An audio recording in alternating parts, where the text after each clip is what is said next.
Now we get to open up the Word of God. I'm going to switch our slides over here. Just a minute. Our reading this morning comes out of the 30th chapter of Genesis, starting in the 25th verse. I will invite you, if you're able, to stand for the reading of God's Word. The title over this section of the text is Jacob's Flocks Increase, starting in verse 25 of Genesis 30. After Rachel gave birth to Joseph, Jacob said to Laban, "Send me on my way, so I can go back to my own homeland. Give me my wives and children, for whom I have served you, and I will be on my way. You know how much work I have done for you." But Laban said to him, "If I have found favor in your eyes, please stay. I have learned by divination that the Lord has blessed me because of you." He added, "Name your wages, and I will pay them." Jacob said to him, "You know how I have worked for you and how your livestock has fared under my care. The little you had before I came has increased greatly, and the Lord has blessed you wherever I have been. But now, when may I do something for my own household?" "What shall I give you?" he asked. "Don't give me anything," Jacob replied. "But if you will do this one thing for me, I will go on tending your flocks and watching over them. Let me go through all your flocks today and remove from them every speckled or spotted sheep, every dark-colored lamb, and every spotted or speckled goat. They will be my wages, and my honesty will testify for me in the future. Whenever you check on the wages you have paid me, any goat in my possession that is not speckled or spotted, or any lamb that is not dark-colored will be considered stolen." "Agreed," Laban said. "Let it be as you have said." That same day he removed all the male goats that were streaked or spotted, and all the speckled or spotted female goats, all that had white on them, and all the dark-colored lambs, and he placed them in the care of his sons. Then he put a 3-day journey between himself and Jacob, while Jacob continued to tend the rest of Laban's flocks. Jacob, however, took fresh-cut branches from poplar, almond, and plane trees and made white stripes on them by peeling the bark and exposing the white inner wood of the branches. Then he placed the peeled branches in front of all the watering troughs, so that they would be directly in front of the flocks when they came to drink. When the flocks were in heat and came to drink, they mated in front of the branches, and they bore young that were streaked or speckled or spotted. Jacob set apart the young of the flock by themselves, but made the rest face the streaked and dark-colored animals that belonged to Laban. Thus he made separate flocks for himself and did not put them with Laban's animals. Whenever the stronger females were in heat, Jacob would place the branches in the troughs in front of the animals, so they would mate near the branches. But if the animals were weak, he would not place them there. So the weak animals went to Laban, and the strong ones to Jacob. In this way the man grew exceedingly prosperous and came to own large flocks, and female and male servants, and camels and donkeys. And that is our reading for this morning. You may be seated.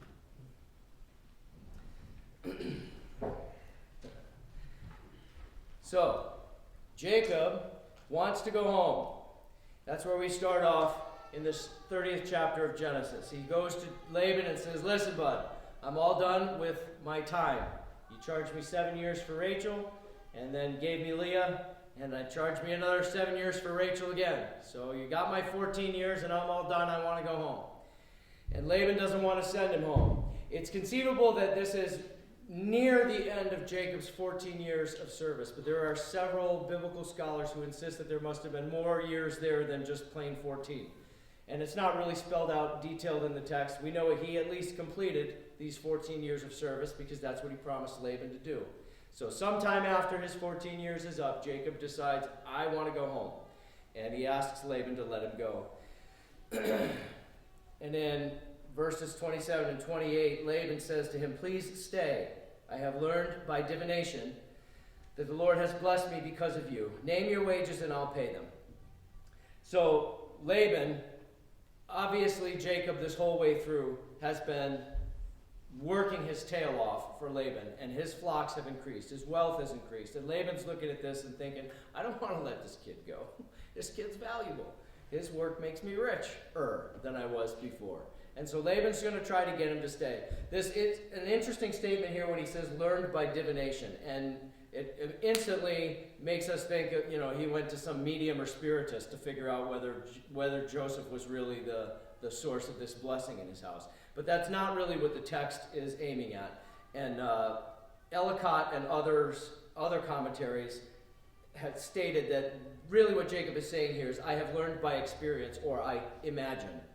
The translation, word-for-word translation, that learned by divination is the most accurate word-for-word translation, but the meaning of what he was saying was, I have divined that it's your presence here that has given me blessing. He didn't go down to the local tarot card reader and ask her to tell him for sure whether Jacob was the reason for his blessing. He knew exactly why his flocks were increasing. Jacob was the one who was the author of that whole thing. On into verses 29 through 33. And Jacob says to Laban, the little you had before I came has increased greatly. That's really kind of evident if we rewind a chapter, that Rachel, by herself, was bringing Laban's flock to the well when Jacob met her. Rachel, a young Rachel, was sufficient enough to lead all of Jacob's livestock to the well. So Laban had a little flock when Jacob showed up. And now he's got considerably more than that. Into verses 34 through 36. Oh wait, hang on. I missed a spot. Yes.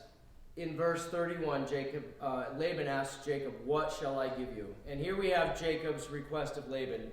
Laban's basically said, name your wages, Jacob, tell me what you want from me, and I'll pay it. And so Jacob asks for the rarer colored animals, which is really kind of interesting, because sheep in the East are generally white, and goats are generally black or brown. So what Jacob is choosing for himself is the few and far between colorations in the flock.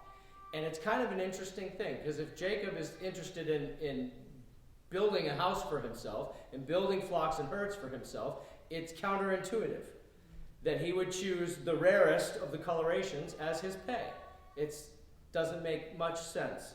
But we're going to unpack that idea a little bit further as we get on into the text. So now on into verses 34 through 36. Laban, immediately when Jacob says, I'll take the rare colored animals, Laban says, agreed.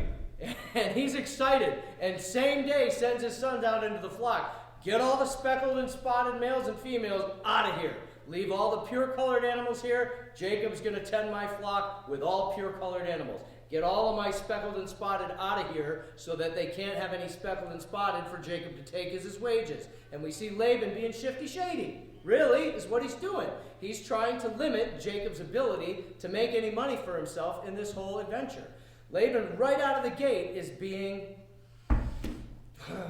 a jerk again to Laban.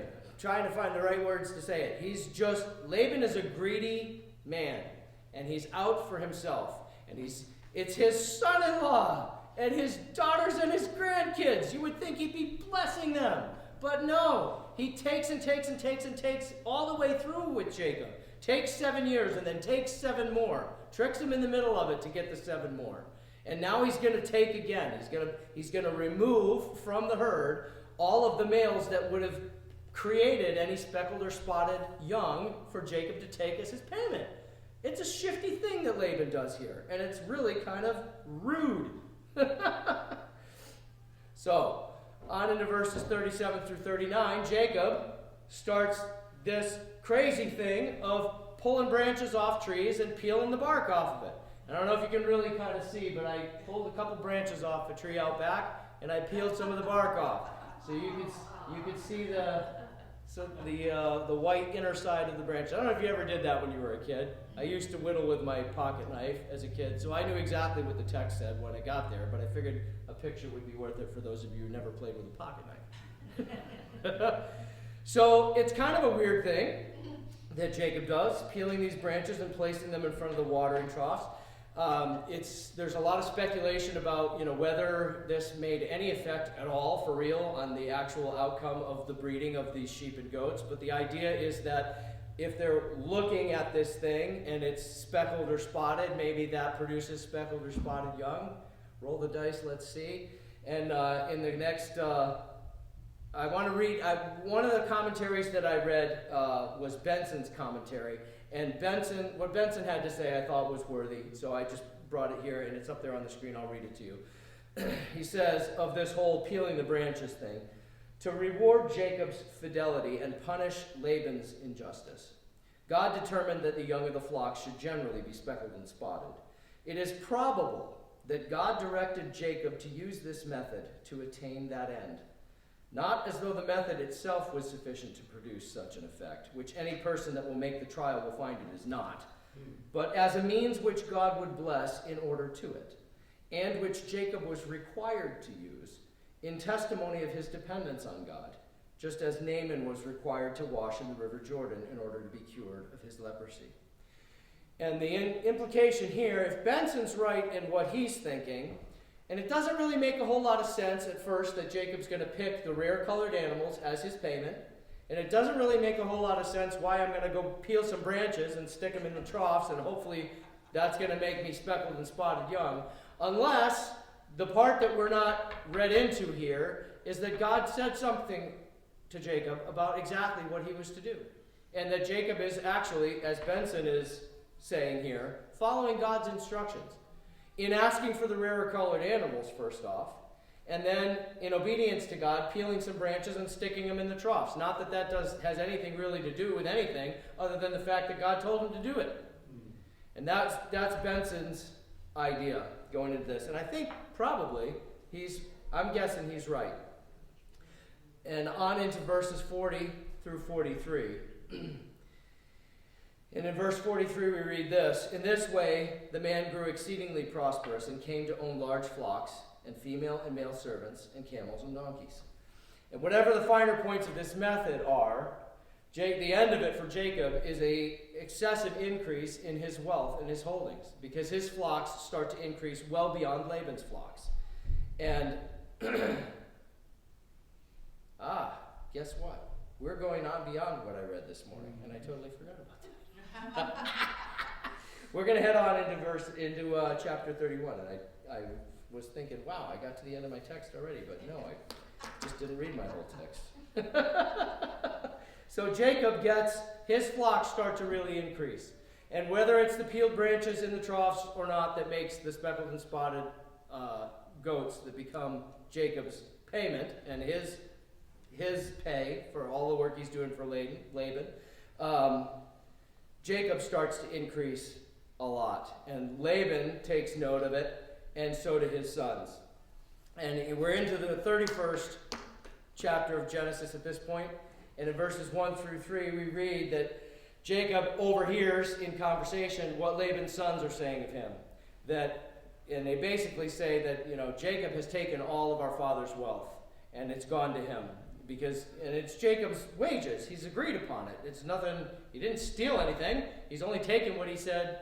He asked Laban for, this is what I want in my wages, and Laban said, sure. And so God blessed the flock, and now all of the young that are born, all of the stronger ones, are speckled and spotted and streaked, and they go to Jacob. And Jacob's wealth starts to increase. And Laban's attitude toward Jacob changes. In verse 3, we read this: Then the Lord said to Jacob, Go back to the land of your fathers and to your relatives, and I will be with you. So, on into verses 4 through 9, Jacob sends for Rachel and Leah and calls them out into the field where he can talk to them nice and quiet about what's going on.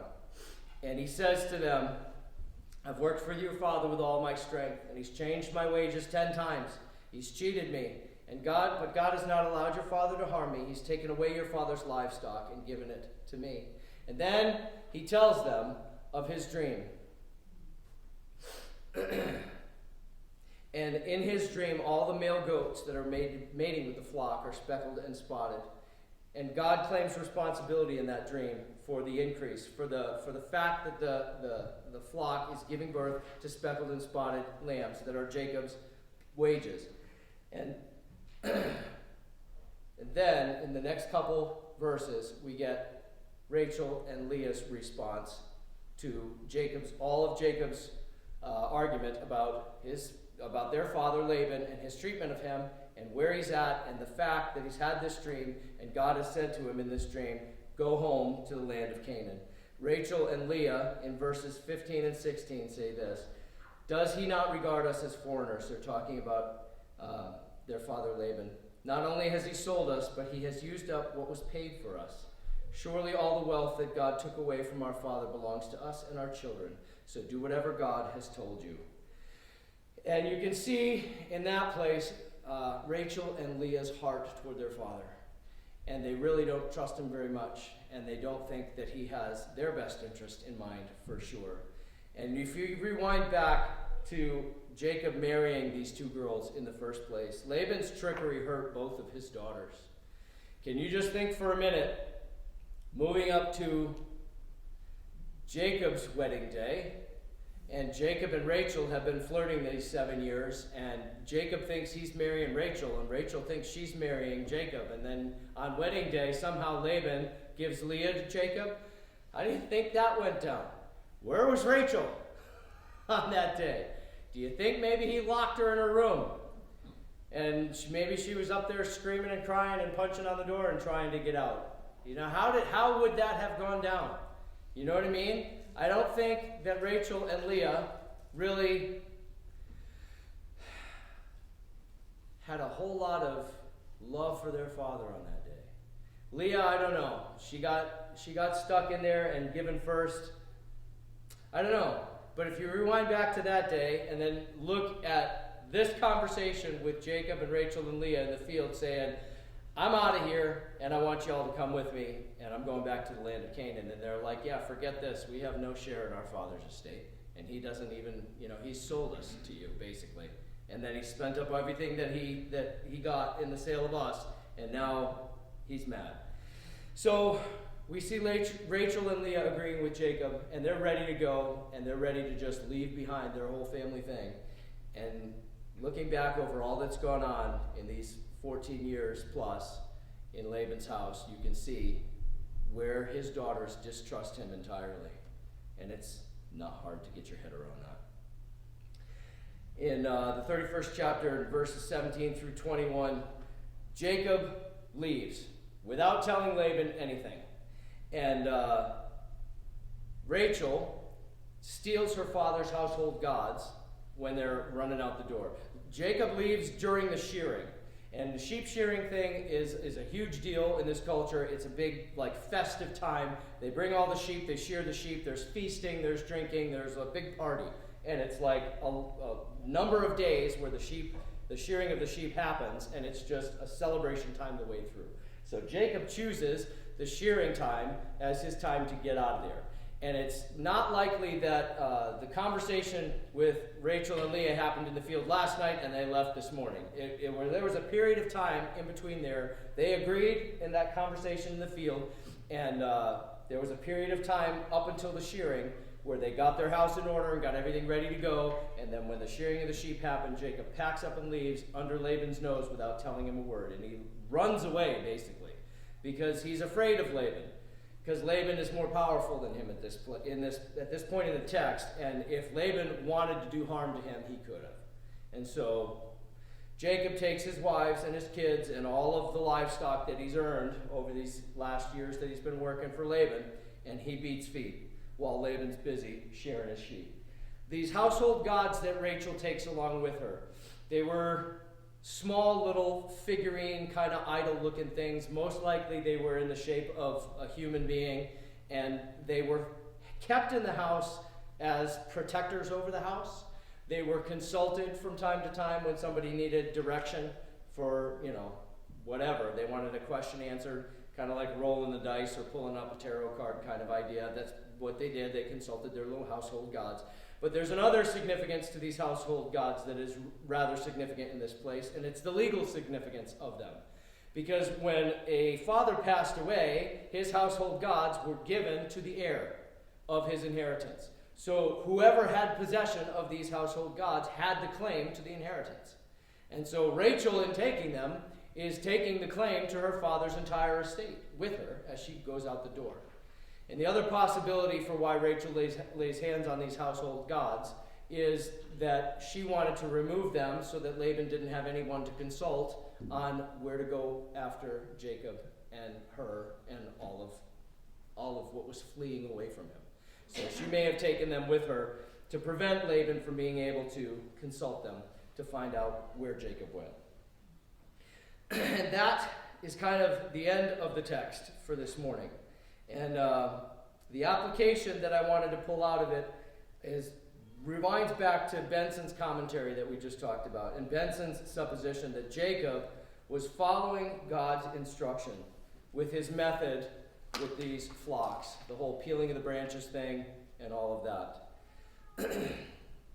And so the one big idea that I see here is sometimes the things that God tells us to do don't make sense. Because Jacob, coming into this whole adventure with Laban, deciding that, okay, I'm going to stay on with you. I want to go home, but you want me to stay because your flocks are increasing, and you said name your wages. For Jacob to say, give me the rarest and least likely colorations of sheep to be born as my wages, is counterintuitive. If you wanted to work and get paid, that would be the last thing you would ask for.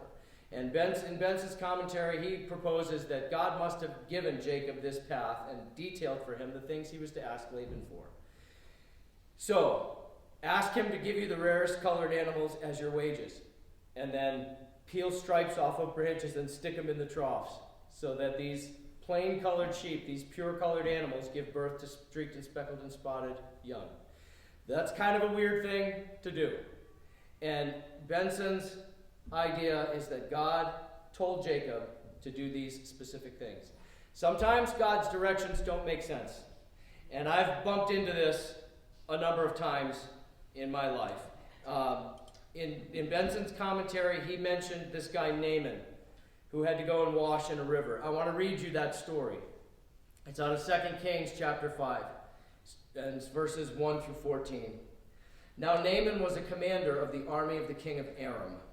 He was a great man in the sight of his master and highly regarded because through him the Lord had given victory to Aram. He was a valiant soldier, but he had leprosy. Now bands of raiders from Aram had gone out and had taken captive a young girl from Israel, and she served Naaman's wife.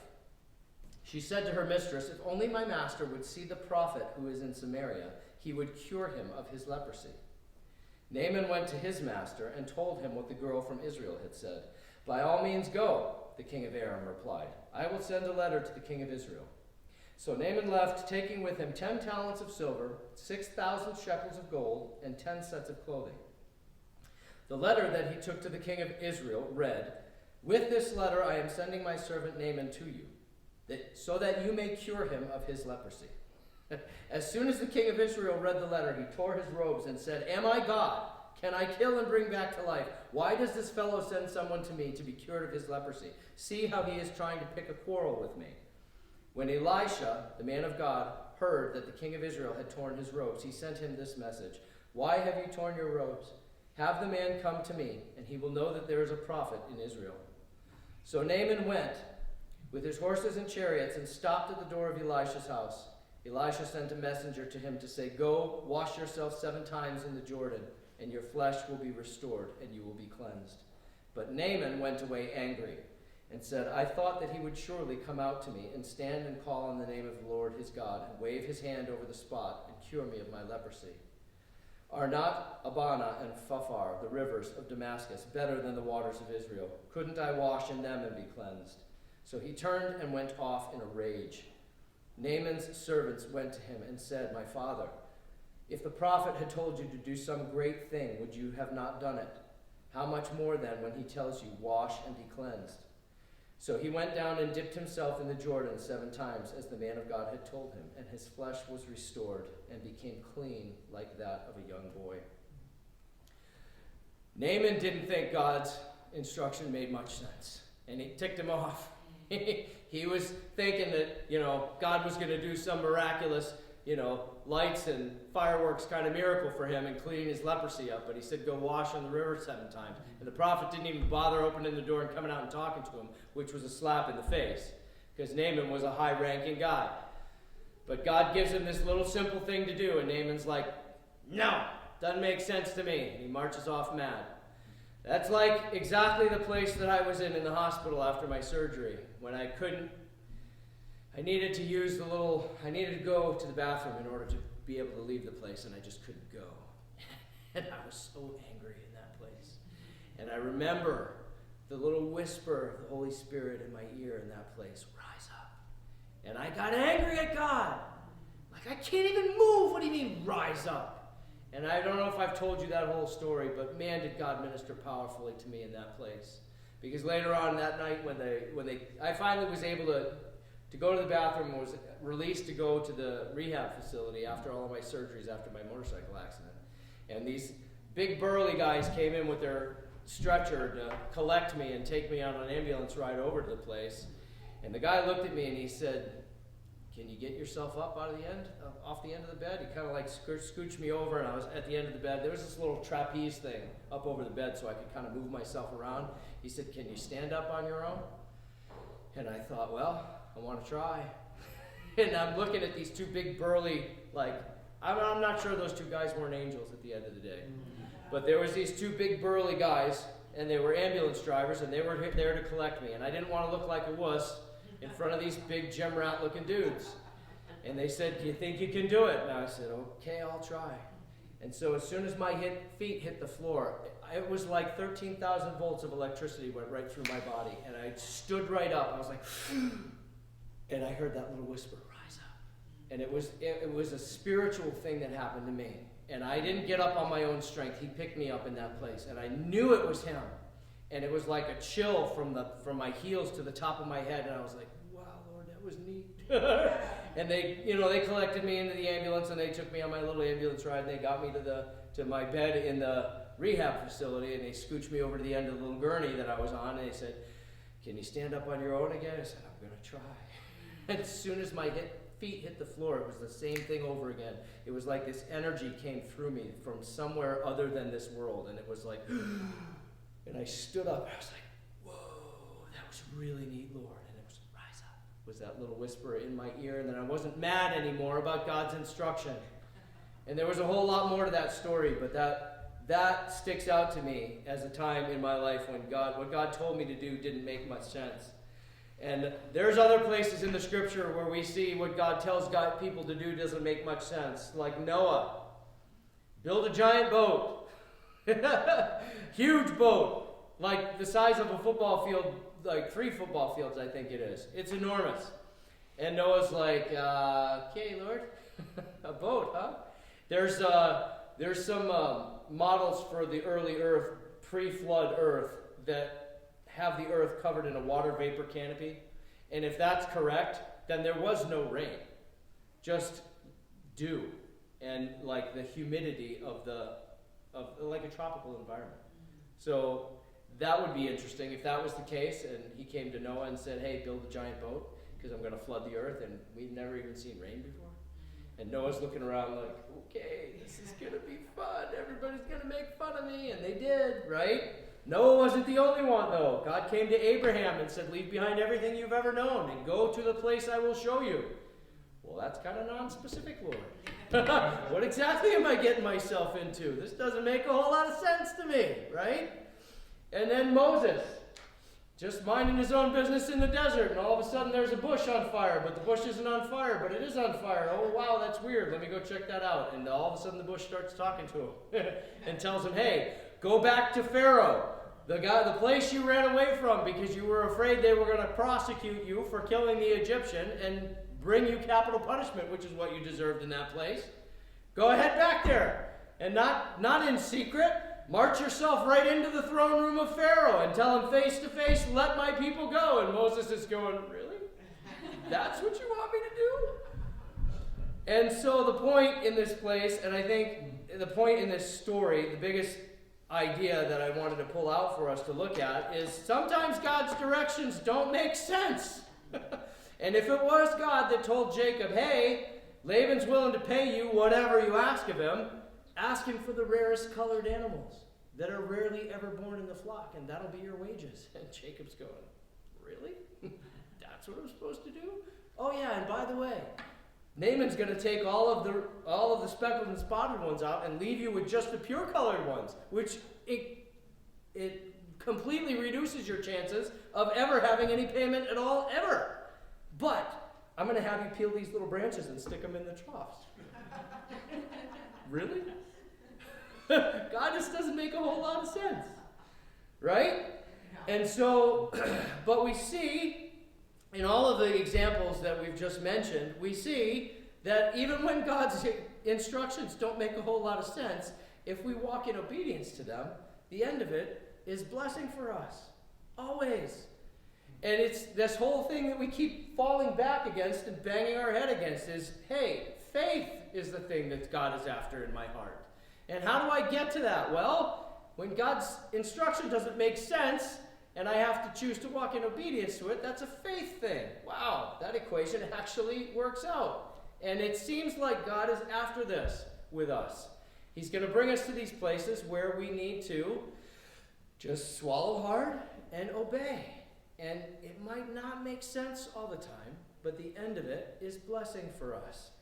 And that's the big idea I want to leave us with in this place this morning. It's not always going to make sense, but obedience will always end in the greatest blessing for you and me. We see that in Jacob's example here, and we see that when we consider what Noah walked through, what Abraham walked through, what Moses walked through. I've seen that personally in my own personal experience when I've walked in obedience to the things God has told me to do, even when I didn't understand them, even when the initial instruction from him made me angry, and I didn't see a way for me to even be obedient to it. But then all of a sudden, his goodness starts to shine forth as we just put one foot in the ground in obedience. All of a sudden, boom, we see it, and it's good. God is faithful, and when he asks you to do something that doesn't make a whole lot of sense, and everything in your heart is saying, I don't really want to be obedient to that, I would encourage you in this place to try obedience, because that's going to end well for you. And that is all I've got to say.